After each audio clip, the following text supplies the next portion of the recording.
माननीय अध्यक्ष जी, एक चाहे वो नगर पालिका अधिनियम जिसको अभी सदन ने पारित किया या नगर निगम अधिनियम है, मुझ जैसे व्यक्ति की गंभीर चिंता इसमें ओबीसी का जो आरक्षण है उसके बारे में सुप्रीम कोर्ट ने कहा है कि एक डेडिकेटेड कमीशन उसका एक रैपिड सर्वे करेगा और उसके बाद आरक्षण का निर्धारण करेगा। अब वो एक रैपिड सर्वे एक ऐसा विषय बन गया जैसे कोई जादू की छड़ी हो कि जाइए किसी बाजार में घूम करके आ जाइए और कोई कह दे यहां तो 60% ओबीसी है तो 60% ओबीसी लिख दीजिए। ये केवल नगर पालिका और नगर निगमों में आरक्षण तक सीमित नहीं है अध्यक्ष जी। मेरे चिंता का कारण यह है कि उत्तराखंड जैसे संवेदनशील राज्य में, फ्रंटलाइन स्टेट में, बॉर्डर स्टेट में यहां की जो डेमोग्राफी है वो चेंज हो रही है। और जब हम ऑफिशियली इस बात को कहने लगेंगे कि यहां इतने ओबीसी, हमने तो क्या किया, कैसे सर्वे हुआ अध्यक्ष जी?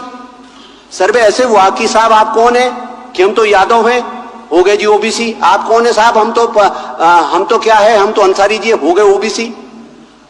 कास्ट बेस्ड चीजों के लिए भारत सरकार के और तमाम सारे कोर्ट्स के रिटन जजमेंट और रूल्स लेट डाउन है कि जाति का जो निर्धारण होता है वो माता पिता से होता है, कहां हम रह रहे हैं उससे जाति का निर्धारण नहीं होता है।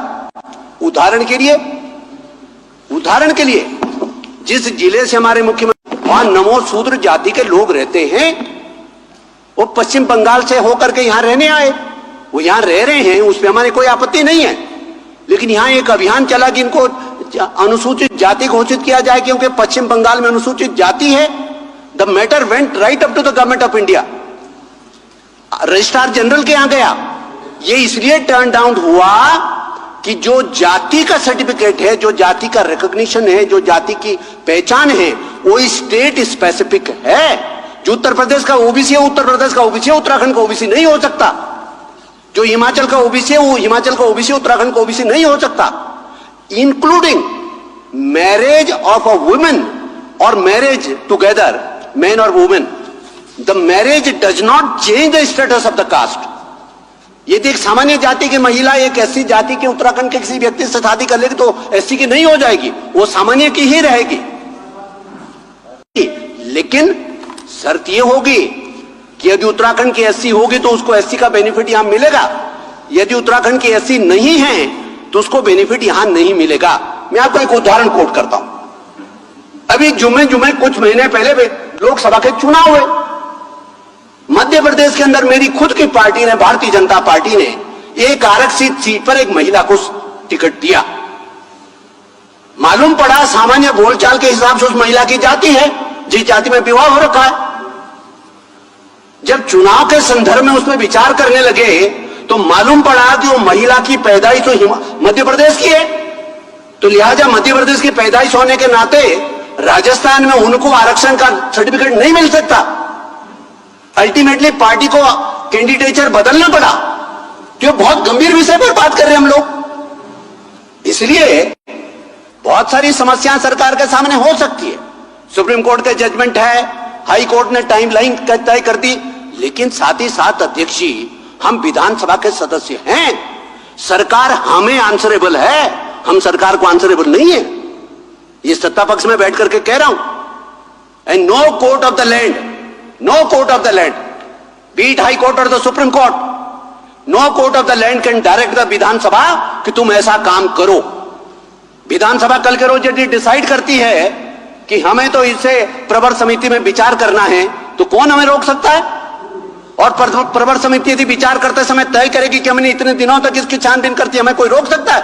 कोई नहीं रोक सकता। देखिए, हमें संरक्षण की आवश्यकता, लेकिन फिर भी चूंकि ग्रास रूट डेमोक्रेसी में कोई एब्रप्शन ना हो, कंटिन्यूटी बनी रहे, कोई संवैधानिक अड़चन ना पैदा हो, कोई एक ऐसी स्थिति ना पैदा हो कि एक कॉन्स्टिट्यूशन जिसे लॉक जाम में, एक स्टैंड अप सिचुएशन में सरकार फंस जाए, यह भी जिम्मेदारी हमारी है।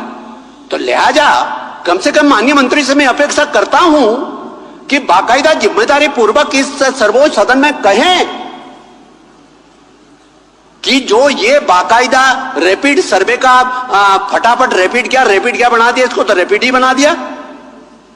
इस रैपिड सर्वे को क्रेडिबल बनाने के लिए ये आवश्यक है कि कम से कम उस डेडिकेटेड कमीशन को भी सरकार की तरफ से डायरेक्शन जाए कि जहां पर भी जनप्रतिनिधियों की तरफ से, जहां पर भी विधायकों की तरफ से, जहां पर भी पंचायतों के प्रतिनिधियों की तरफ से, जहां पर भी जनसाधारण की तरफ से ऑब्जेक्शन आते हैं, उसकी दोबारा से सुनवाई करें और बाकायदा ओबीसी में केवल उन लोगों को ही गिनती करें जो उत्तराखंड के मूल निवासी है। क्या नाम है साहब? अंसारी है। बिजनौर का अंसारी है कि उत्तराखंड का अंसारी? सब अंसारी बराबर।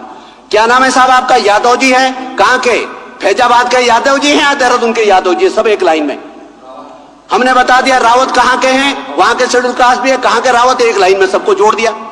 तो ये गंभीर विषय है माननीय अध्यक्ष जी। ये कोई ऐसा नहीं है कि चलते फिरते इसको पास कर दीजिए, रन डाउन एक्सरसाइज और अपना जो है इसको फटाफट पास कराइए।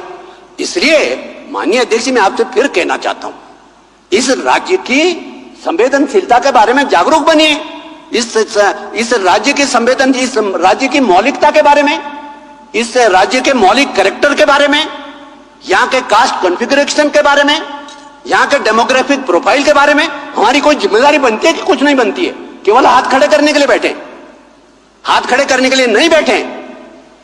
और डेमोक्रेटिक प्रोफाइल के ऊपर ना केवल भारत में बल्कि दुनिया के अंदर भी बहुत सारे लोग उत्तराखंड जैसे राज्य में चेंजिंग डेमोक्रेटिक प्रोफाइल के बारे में चिंताएं जाहिर कर रहे हैं।